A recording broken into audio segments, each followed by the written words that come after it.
Okay, I think that means we are live. Hello, everyone in the audience, and hello to my wonderful guest panel. Thank you so very much for being available across all of these different time zones to join me. I think we're all in different ones: Australia, South Africa, the US, Central America. So it's great to kind of have everyone on this call. What I'm going to do quickly as possible, is just go through the agenda for this call, and then we'll just get straight into some of the pre-prepared questions that people submitted, filling out the registration form. And then also the live questions as well. So yeah, maybe just to kick things off, I'll do a really brief introduction of everyone. So on the top left of my screen, we'll start off with Tinus Green, who is the head of consultancy at MWR CyberSec, and is also a content engineer with TryHackMe. So it's some great experience to draw upon from the educational side and the professional side. WithSandra and UnixGuy have such extensive YouTube channels with so much comprehensive advice, tips, and information for how to get started in cybersecurity. I'm pretty sure that their YouTube channels are linked on the registration page, and they'll definitely be linked in social media posts that TryHackMe will make recapping this event. So definitely go and check them out if you want to follow up on any of the stuff they talk about today. And then we've also got Sophie Powell, who is in her first role after university. She is a cyber consultant and is also the co-founder of Cyber Women, which is a fantastic organization. It's a collective of several UK universities putting on events, conferences, capture the flag events. Maybe we'll get into CTFs and what that means in a little while on this call. Just enabling so many people to get access into cybersecurity. So that's a taste of the amazing people that we've brought together for this event. What we'll do now maybe is just, I'll stop talking and we'll just do a really quick round of how each of you got involved in cybersecurity. So maybe if we just go clockwise from my screen, Tinus, you are first up. Could you just introduce how you got into cybersecurity? Sure. So for me, it really started directly after university. Was doing applications for jobs after studying computer engineering with focus on machine learning. And I just had a really great person that interviewed me and ultimately became my mentor as well. And the thing that drawn me to the field is just how much there is to explore and how much there is that we don't yet know, and sort of figuring stuff out on the fly. And by the time that I got home, I received a job offer from them and accepted it. And that was my start in consultancy for cybersecurity. Awesome. Next up, going sort of clockwise on my screen, is WithSandra. So I got started also out of university. I went to a career conference. It was a Grace Hopper conference. And that was where I met my first company. And they just happened to have a new cybersecurity rotational program that they were kicking off. And that was really interesting to me. I ended up joining out of college. And before that, I didn't have any cybersecurity experience, but I did have one computer security and digital forensics certification from my school. So, yeah. Awesome. And then, yeah, UnixGuy. Yeah, look, thanks. Still feels weird to be UnixGuy. It's just a YouTube name. Started, there was an old forum. I don't know if it's still up. It was unix.com.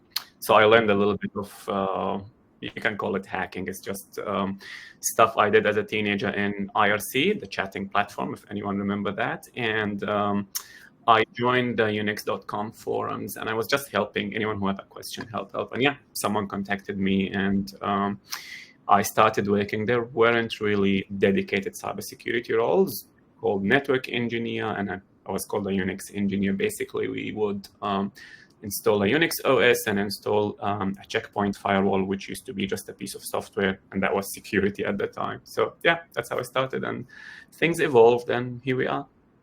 Amazing. Awesome. I think Sophie might just be having some microphone issues, so we'll circle back to Sophie just in a moment. Sophie, can you hear us? Maybe, yeah, we'll come back to Sophie in just a second. I can see that people have already found the questions tab and are asking some amazing questions already. Some love expressed for UnixGuy right there as well in the questions tab. So what we're going to do in this first portion is take some of the questions. If you remember on the Livestorm registration page, there was an option to submit a question in advance. So many people submitted a question in advance. So I want to dedicate maybe half the time to tackle some of those questions because there were some really great ones that came through. And then after that, we'll come through all of these questions that are coming through on the questions tab. The other thing I'd like to mention as well is the polls feature.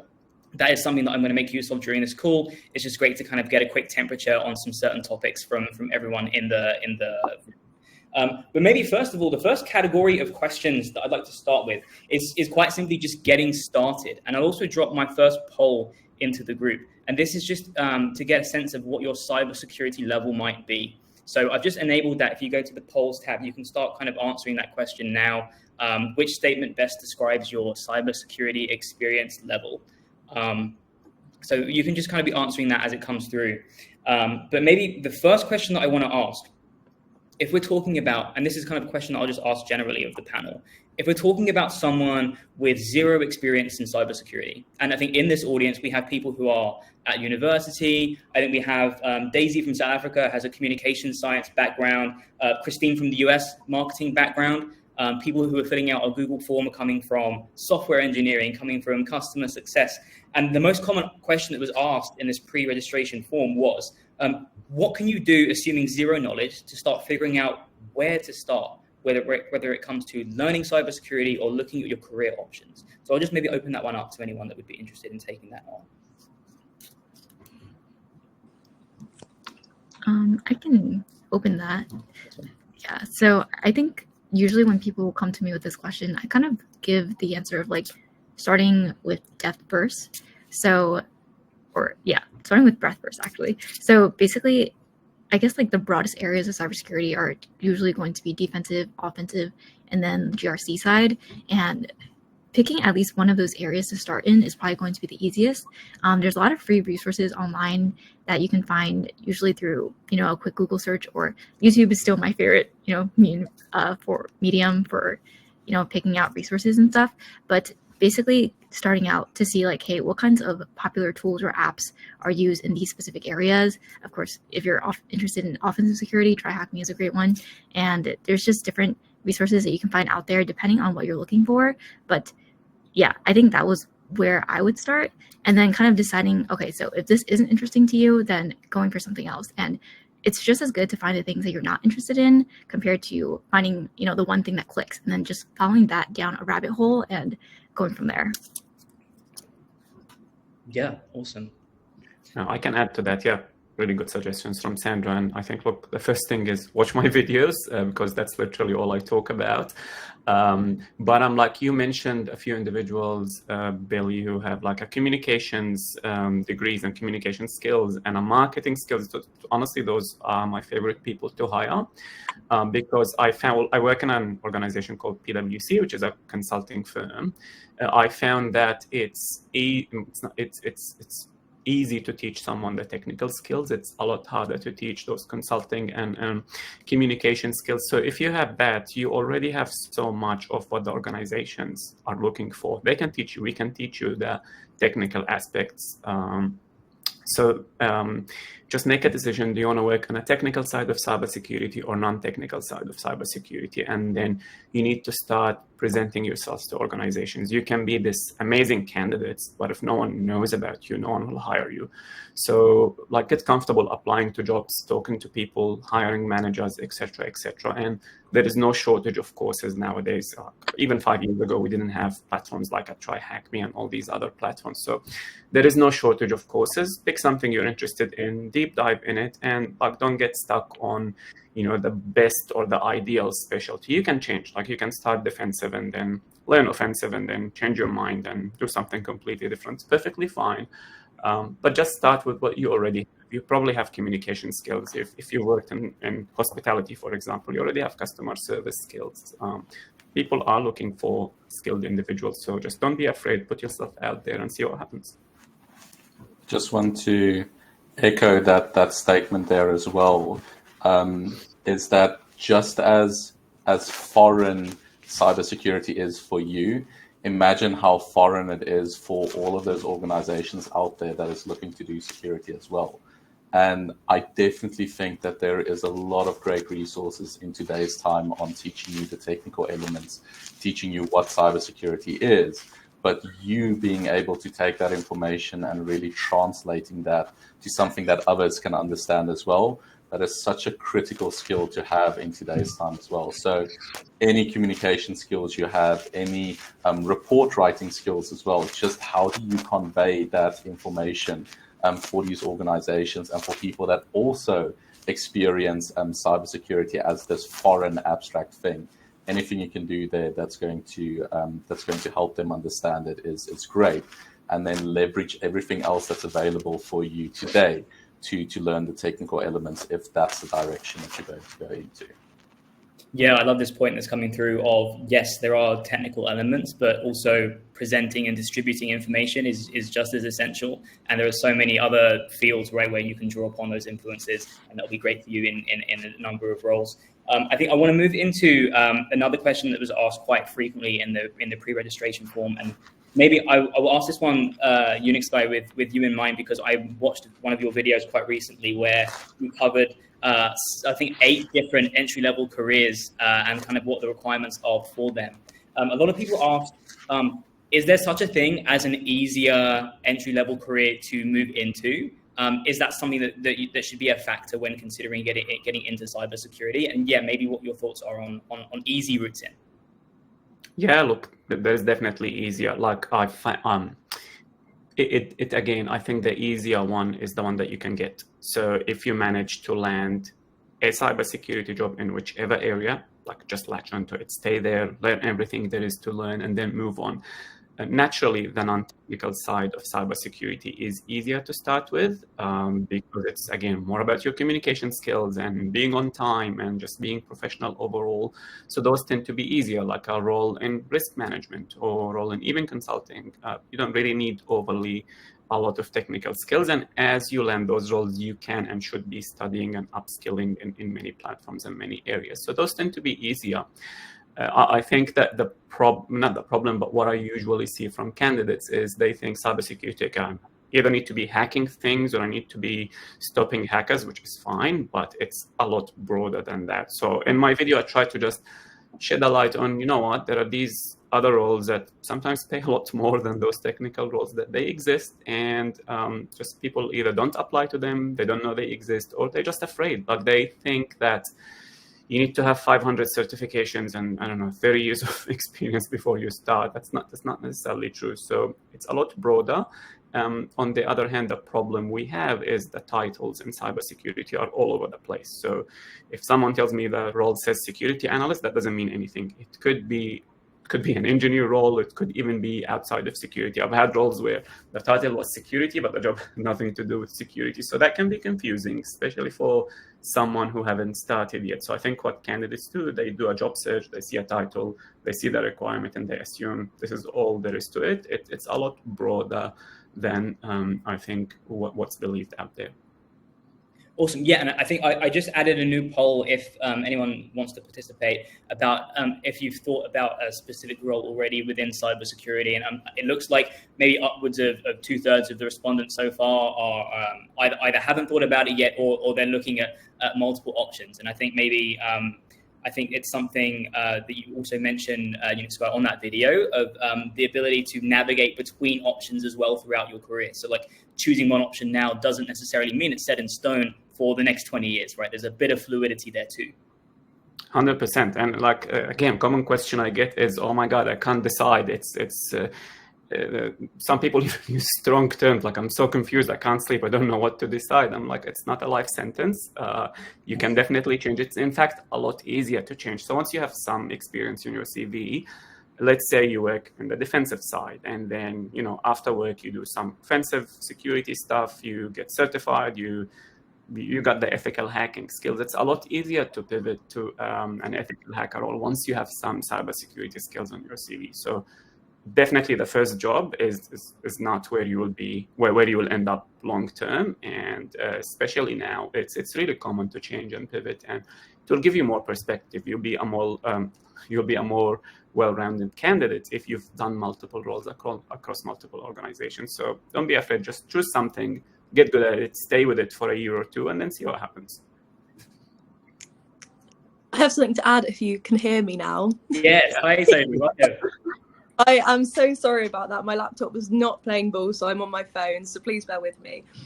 Generally, so speaking from my perspective as well, I do a graduate role, but it's actually a rotational graduate role, which is really, really brilliant for everyone who maybe doesn't quite know what they want to do yet. So what my graduate scheme offers me is I jump around 4 different departments within the year that I'm with them. And then I get to develop my skills, see where I fit best and I feel most comfortable.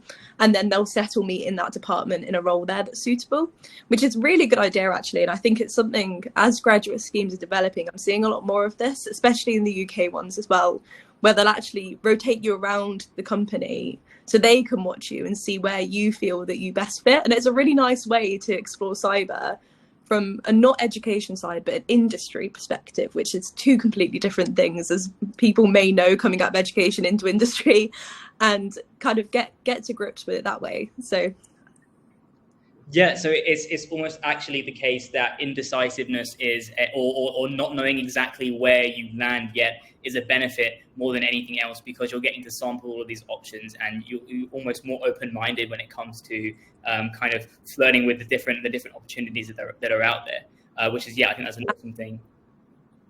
I'm gonna close out the getting started series of questions and maybe move into experience more concretely. So I guess we've got someone who answered the pre-registration form, Sean from Canada. He asked, do you have suggestions for home projects that I can be working on to build my knowledge base and experience in cybersecurity? And I guess maybe that answer will change a little bit depending on the type of cybersecurity, right, that he wants to work in. But do we have any kind of, for instances?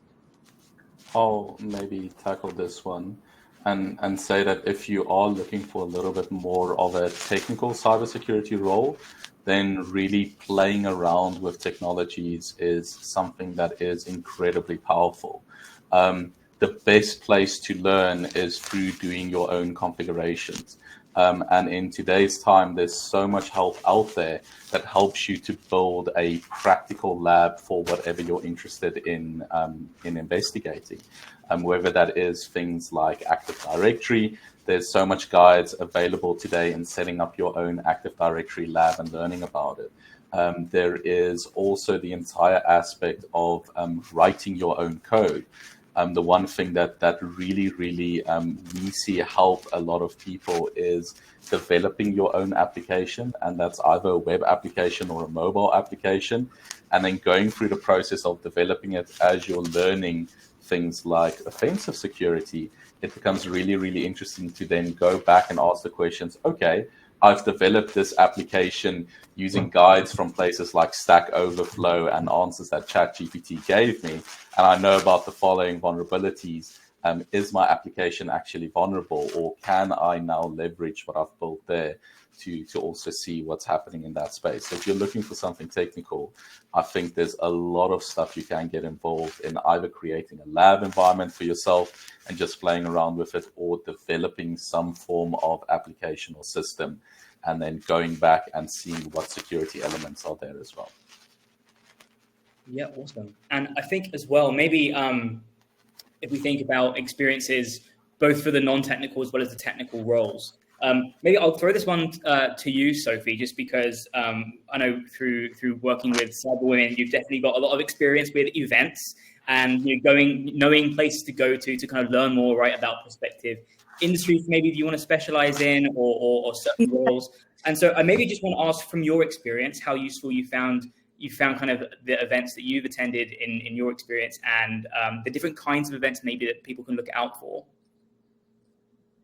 Yeah, of course. So when Originally, I'm from a very small part in the southwest of the UK where there are basically absolutely no events at all. So now I'm a lot more in the centre of the UK. So every event that comes up, I go to based on the fact that I couldn't before.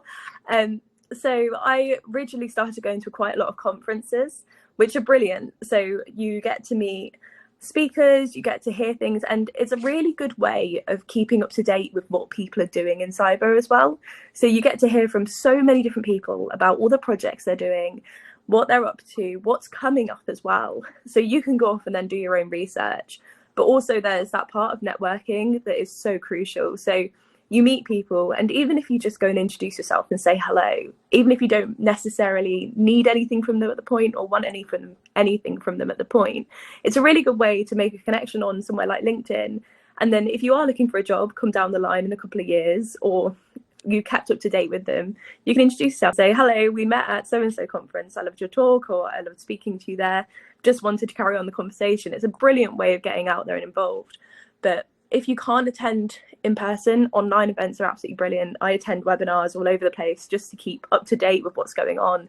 So there's quite a lot that are going on with OSINT at the minute, which is one thing that I do love and I specialised in with my dissertation. So there's a lot of events to go. And I mean, Cyber Women, we put on quite a few as well. So we try to do in-person events in the UK where you can come along and be part of a conference. And we also try to do the webinar side as well. And if we do it in UK time, we do always record them, so they are accessible for everybody to watch. So just getting along and hearing people talk, creating your own ideas and interacting with people, I think is really, really valuable. Also, and am I right in saying that a lot of the events that Cyber Women put on are open not just to the students of those universities, but they are also open to anyone interested in cybersecurity? Yeah, so what we basically did was created a bit of an inclusive community, welcomes absolutely everybody interested in cybersecurity. Obviously, we are called Cyber Women Groups, so our focus is on spotlighting women in the industry and what they're doing and how we can push the younger generation so there's more people coming through with skill sets that we've not seen before to improve our overall security posture as a country and globally, really.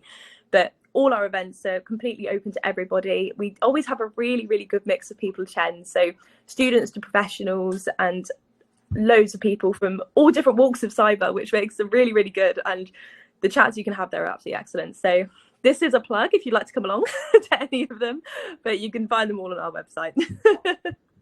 I've just got a couple of questions left before I can see the questions tab is blowing up with some awesome questions that are coming through. So I'll just ask a couple more and keep this section a little bit shorter. Karen from the US just asked kind of really straightforwardly from a career readiness perspective.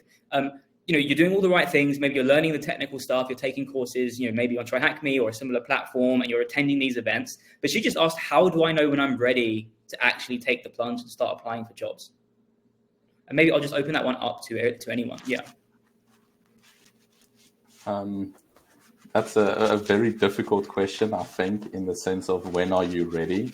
Because I do think that there is quite a bit of imposter syndrome in sort of the cybersec job because of how large it is. So honestly, my only advice would be get stuck in it. I think as UnixGuy said there as well, don't stop looking for jobs and everything. And while your first one might not be the most ideal or the thing that you thought you were going to do as your entry point into cybersecurity, just getting stuck into it, into the thick of it and working through that is really just a good approach to work there. And you would be surprised as you just continue to improve your knowledge on all of the cybersecurity domains. You're going to surprise yourself with what you are capable of doing. But I would say you'll never be able to know everything, so just get stuck in it. Awesome. I've got one final question that we've got time for before we move into some of the questions that are coming through. And this one is based on it was asked on the Google form that people that couldn't attend this live session filled out.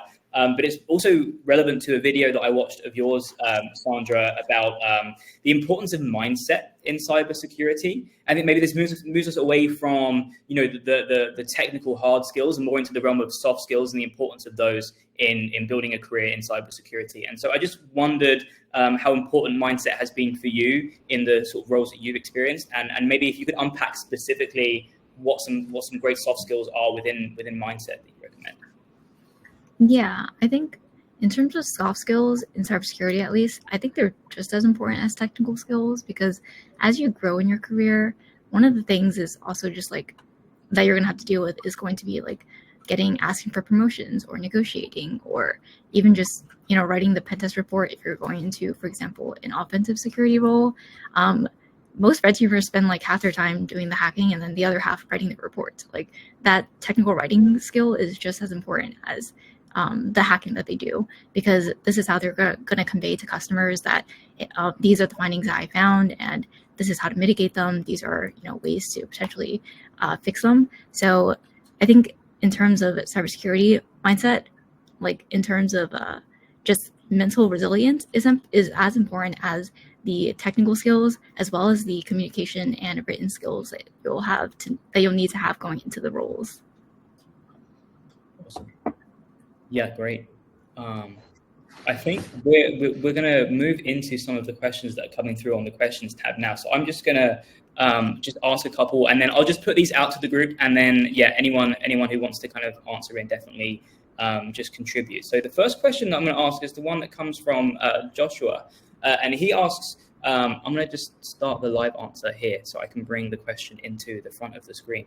Where can I find an internship or apprenticeship opportunities as someone that is self-learning on TryHackMe and having a hard time getting an opportunity? Are there opportunities like this that exist out there, and maybe what kind of platforms can he look for?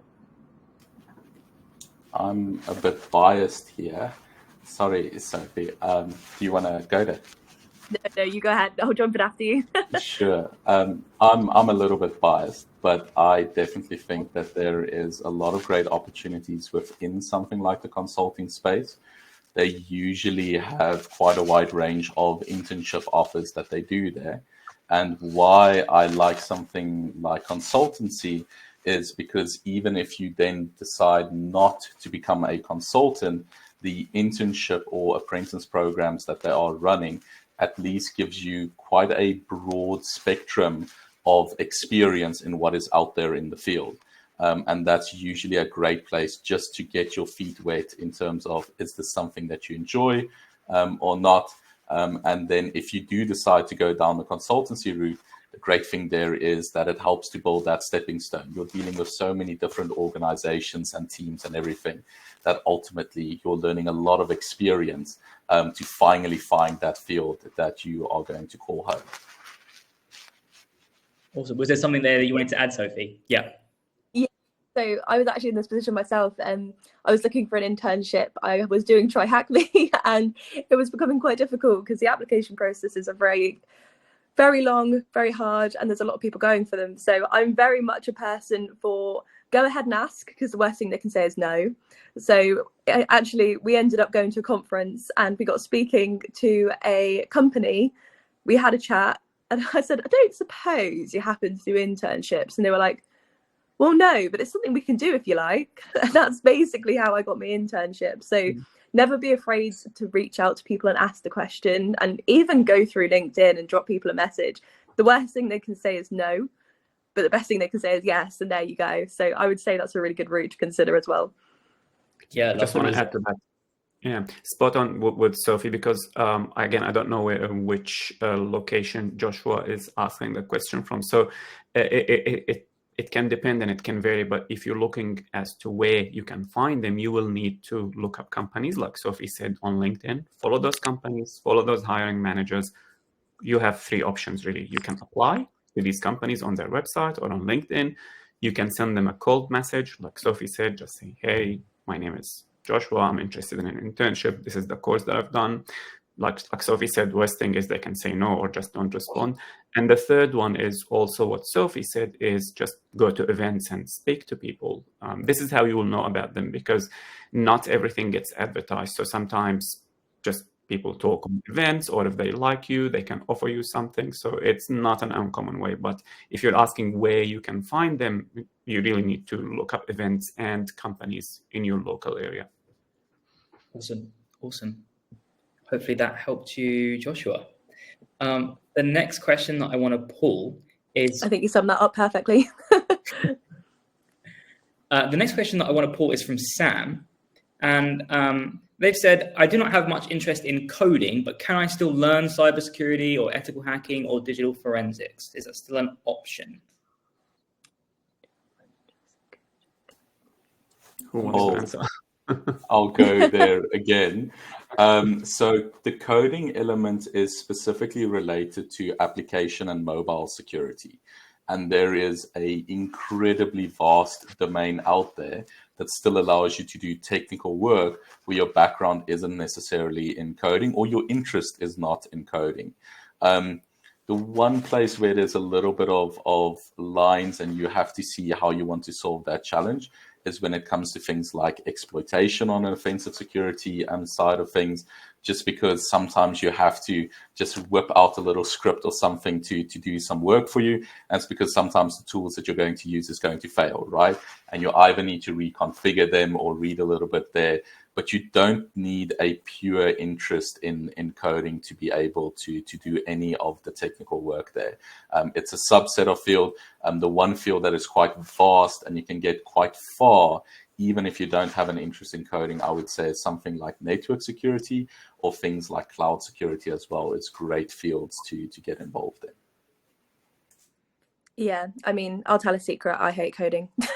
And here I am in the cybersecurity industry. So it was something I was never really interested in myself. And I was like, is there going to be a possibility for me to have a career in cybersecurity if I don't like coding? And there is so much else that you can do that does not require you to do coding in your day job. I'm not going to sit here and say that you will never need to do it, because it's a good thing to have in your skill set. If you can write some Python, if you can interpret Python, if you can, and all the other coding languages there are, it's good, but it doesn't mean you have to like doing it. And I mean, you can do OSINT, social engineering, there's digital forensics. That's an absolutely excellent way to look down as well. And consulting, GRC, a little bit less on the technical side as well. There's so much open to you that isn't coding that you can definitely have a very fulfilling career in cybersecurity, I would say.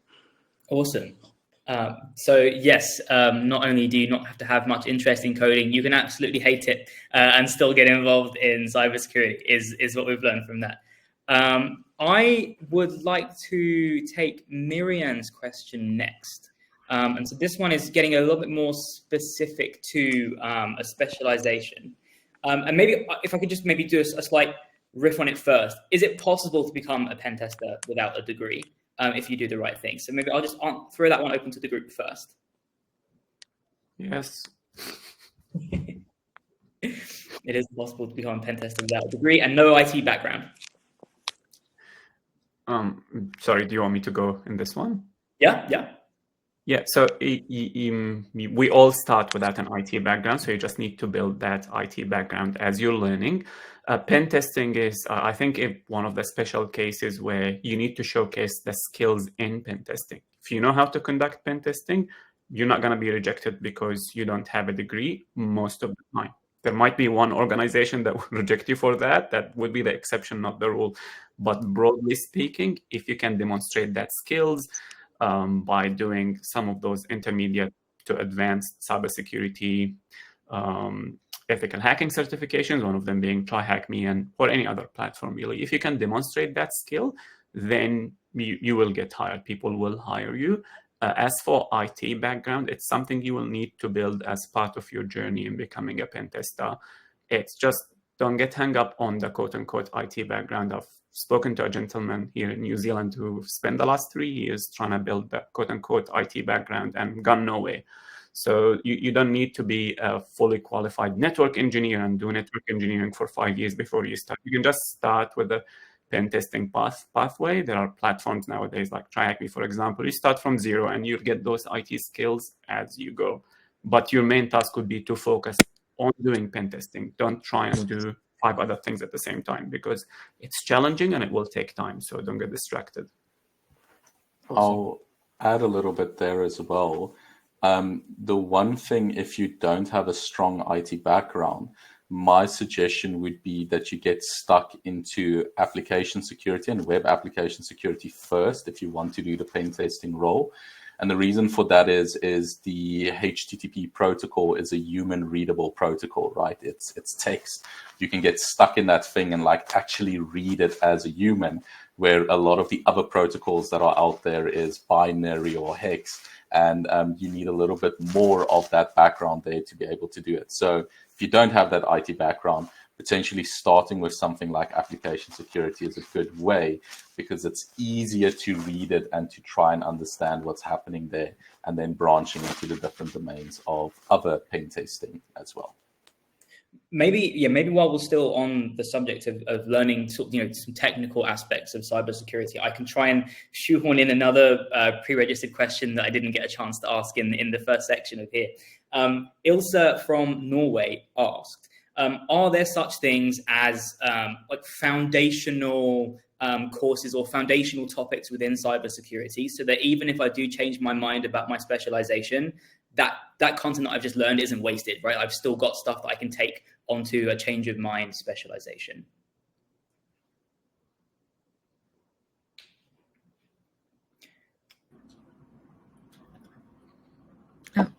Well, personally, I think that a lot of the foundational knowledge from the Security Plus really helped me when I was just starting my career. I also started in a rotational program like Sophie, and it really helped just like being able to jump through different teams. But I found that the concepts from Security Plus really helped me because it was because it's very broad, like it covers certain topics in this area and that area. And it basically also helps you when you are starting to apply for jobs, because it's probably one of the more popular certifications that HR looks for entry level and early career cybersecurity roles. So I think those concepts would be a really great place to start, even when you're preparing for cybersecurity interviews, which is actually what I use to also study, besides just taking my certification exam. So yeah. I'm so happy that Sandra said Security Plus. I have this kind of argument almost every day. I'll have someone who's not from the industry will go and comment. It says it's impossible to get a cybersecurity job if you don't have this, I don't know, Cisco network or whatever. Like you absolutely, they make up these rules where you have to do these 5 or 6 certifications that have nothing to do with security because they quote unquote foundation. And in my opinion, it's just a way to just avoid the real work.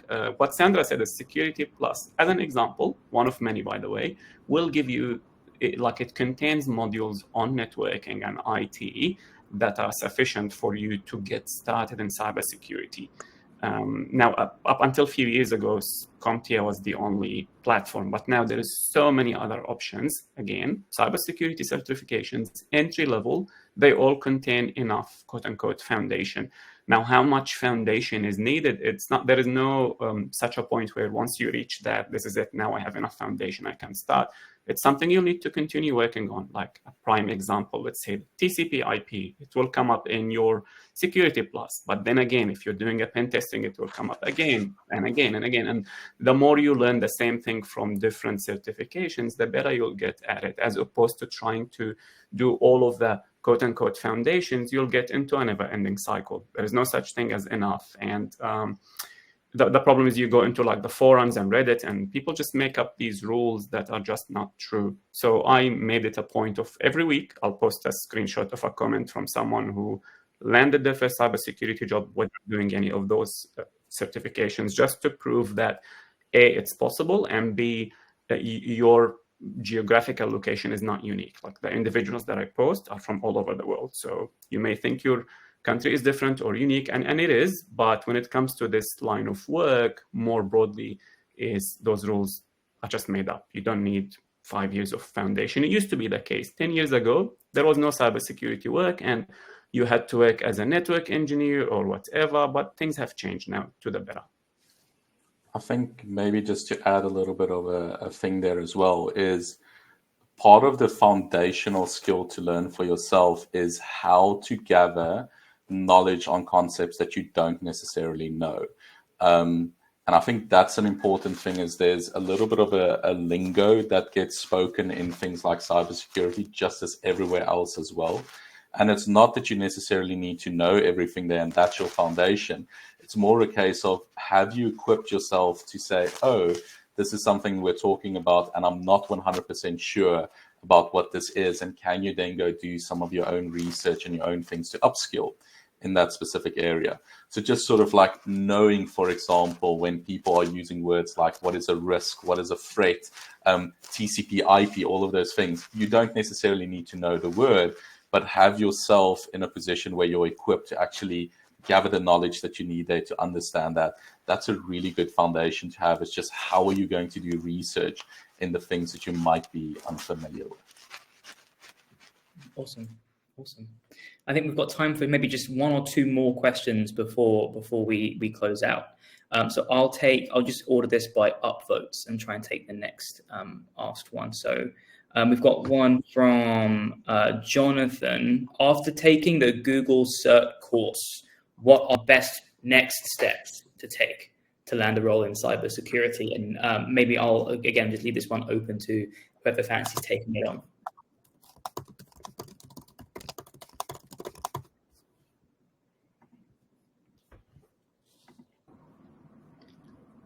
So I think after taking the Google Cyber Cert, the next best step would be to get as many technical relevant projects on your resume as possible.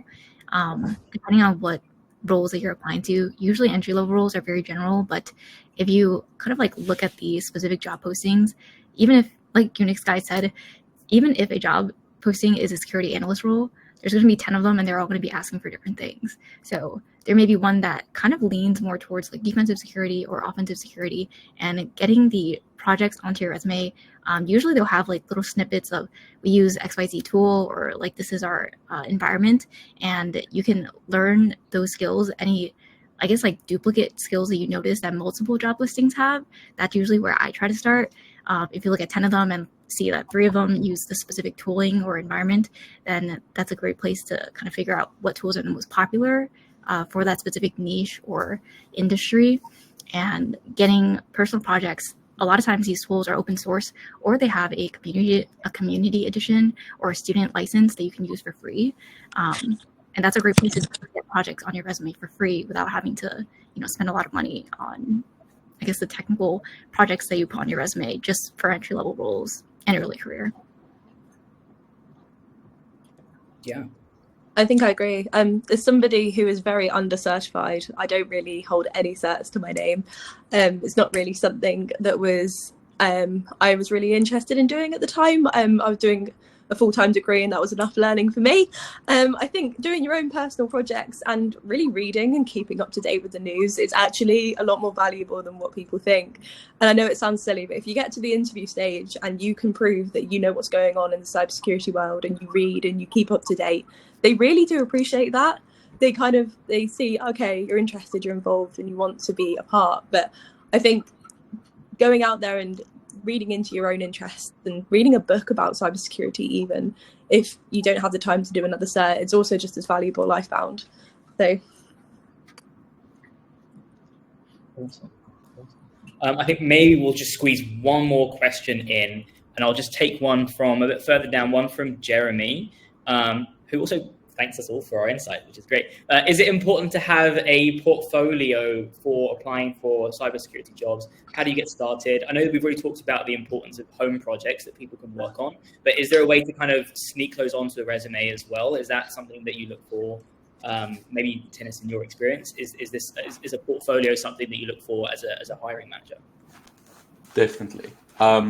So, I mean, one of our favorite questions to ask when we're interviewing for either an internship or for an actual role is, tell me about something that you did, like a passion project that you did, and did you consider security with it? Like maybe you configured your home router, right? You were responsible, your parents wanted internet access and you helped a little bit there, or those type of things. And what we're trying to test with that question is sort of, are you taking that as a learning opportunity? Are you using that to sort of say, oh, maybe next time I need to be aware of something, and also testing a little bit of your passion. So I think if you want to showcase those type of projects on a portfolio, I would put whatever is passion projects for you that you got really invested in, did a lot of research in, and you sort of went with that thing from start to finish. Put those type of things on your portfolio and really try to highlight in that portfolio, what did you learn out of it? What did you take out of this exercise that you went through? What was the thing that makes you proud that you went on the journey of completing that? And I think if you showcase that in your portfolio, it shows both the passion and it shows your ability for independent learning and really going for a lot of things and seeing what you can do there. So that would be my suggestion. Yeah, awesome. And I think with that, we are 1 minute over official time. Definitely keen to honor everyone's the rest of everyone's days. So I'd just like to say, in summary, thank you so much both to this amazing panel that's given up their time to come and answer your questions, but also to the audience. Thank you for all these questions that you've asked live, all of the questions that you've sent through on the registration form. If I could just ask one thing, we will send just a very short 30-second long survey at the end of this call, just to get a sense of your feedback. I love trying to plan these events and put them together, and I just love to know kind of what topics people want us to take on next. So please, if you've got 30 seconds, definitely give that an answer. And yeah, that's it. That's it from us. The recording for this will be available as well if you ever want to come and revisit. But for now, have a great rest of your morning, afternoon, night, Tinus and Sophie, and hope to see you all at another event really soon. Thank you very, very much. Thank you so much for having us. Thank you. Thank you. Nice meeting you, everyone. Cheers. And you. Bye. Take care. Bye.